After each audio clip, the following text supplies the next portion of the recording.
lui qui tremble aujourd'hui.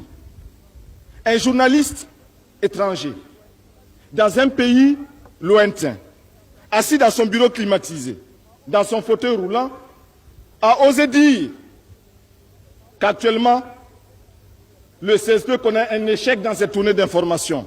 Est-ce que c'est un échec? Vous êtes là, répondez-moi. Est-ce que c'est un échec? Je souhaiterais que l'impérialisme soit là, qu'il vous entende dire non. Répétez, est-ce que c'est un échec? Voyez-vous, l'impérialisme a tort. Mais l'impérialisme est un mauvais élève. C'est un mauvais élève. Quand il est battu, quand il est renvoyé de la classe, il revient encore. C'est un mauvais élève. Il n'a jamais appris la leçon de son échec. Il n'a jamais tiré la leçon de son échec. Il est là-bas en Afrique du Sud, en train d'étaler, en train d'égorger les Africains. Simplement parce que ces Africains pensent à la liberté, comme vous aujourd'hui. L'impérialisme, il est là-bas, en train d'écraser les peuples arabes. C'est le sionisme. L'impérialisme est partout. Et à travers sa culture qu'il répand, à travers ses fausses informations, il nous amène à penser comme lui. Il nous amène à nous soumettre à lui, à le suivre dans toutes ses manœuvres. De grâce, il faut que nous barrions la route à cet impérialisme. Et je vous ai dit qu'il passera à une phase violente. Cet impérialisme, c'est lui qui a organisé des débarquements dans certains pays que nous connaissons. Cet impérialisme, c'est encore lui qui a armé ceux qui, en Afrique du Sud, tuent nos frères. Cet impérialisme, c'est encore lui qui a assassiné les Lumumba, les Cabral, les Kwame Nkrumah.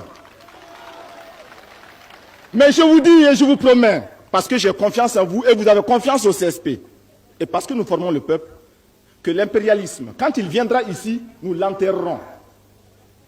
Nous enterrerons l'impérialisme ici. Ouagadougou sera le Boribana de l'impérialisme. Mais il a essayé, par des méthodes qui sont très affinées, de faire en sorte qu'au sein même du CSP, il y ait la division. Il a fait en sorte qu'au sein même du peuple voltaïque, il y ait l'inquiétude et la psychose. Nous disons que nous n'avons pas peur. Pour la première fois, il se passe en Volta quelque chose de fondamental, quelque chose de tout à fait nouveau. Le peuple aime la démocratie. Mais le peuple n'a jamais eu le pouvoir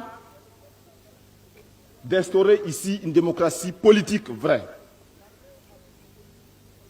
L'armée a toujours eu la possibilité de prendre le pouvoir, mais n'a jamais voulu de la démocratie. Pour la première fois, nous voyons l'armée qui veut le pouvoir et qui veut la démocratie et qui veut se lier réellement au peuple. Pour la première fois aussi, nous voyons le peuple qui vient massivement pour tendre la main à l'armée. C'est pourquoi nous considérons que cette armée qui est en train de prendre les destinées d'Alvolta, c'est l'armée du peuple. C'est pourquoi je salue aussi ces pancartes qui parlent de l'armée du peuple.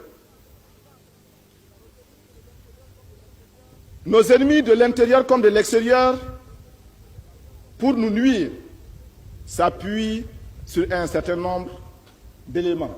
J'en citerai quelques-uns et je vous laisserai le soin de compléter.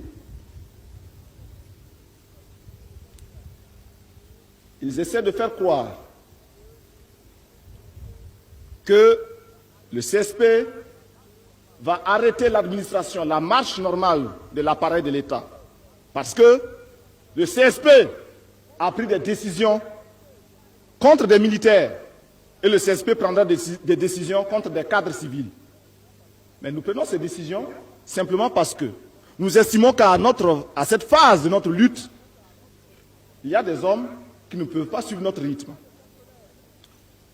Il y a des fonctionnaires qui n'arrivent au bureau qu'à 9 h, qui ressortent à 10h30 pour aller dans leur verger et surveiller leur villa. Est-ce que c'est normal? Quand nous voulons chasser ce genre de fonctionnaires, nos ennemis disent, voilà, le CSP veut bloquer l'appareil de l'État. Mais qui a peur de qui? Nous sommes avec le peuple. Eux, ils sont contre le peuple. Alors, nous prendrons les décisions qui seront contre les ennemis du peuple, parce que ces décisions iront en faveur du peuple, le peuple militant de Haute-Volta. Est-ce que vous êtes d'accord que nous maintenions dans notre administration des fonctionnaires pourris? Alors il faut les chasser. Nous les chasserons. Est-ce que vous êtes d'accord que nous maintenions dans notre armée des militaires pourris? Alors il faut les chasser. Nous les chasserons. Cela va nous coûter la vie peut-être, mais nous sommes là pour prendre les risques. Nous sommes là pour oser. Et vous êtes là pour continuer la lutte coûte que coûte. Nos ennemis disent que le CSP se prépare à nationaliser, que le CSP se prépare à confisquer les biens. Qui a peur de qui? Lorsque vous faites un tour à Ouagadougou et que vous faites le compte de toutes les villas qu'il y a, vous verrez que ces villas n'appartiennent qu'à une minorité. Combien d'entre vous, affectés à Ouagadougou, à partir des coins les plus reculés de Haute-Volta, ont dû tourner chaque nuit parce qu'on les vidait de la maison qu'ils ont louée. Et chaque jour, les locataires qu'il faut monter un peu plus le prix. Pour ceux qui ont acquis normalement leur maison, il n'y a pas de problème, il n'y a pas d'inquiétude. Par contre, ceux qui ont acquis leur maison, leur terrain, grâce à cette magouille, alors nous disons à ceux-là, commencez à trembler. Si vous avez volé, tremblez. Parce que nous allons vous poursuivre. Non seulement le CSP va vous poursuivre, mais le peuple se chargera de vous. Oui ou non?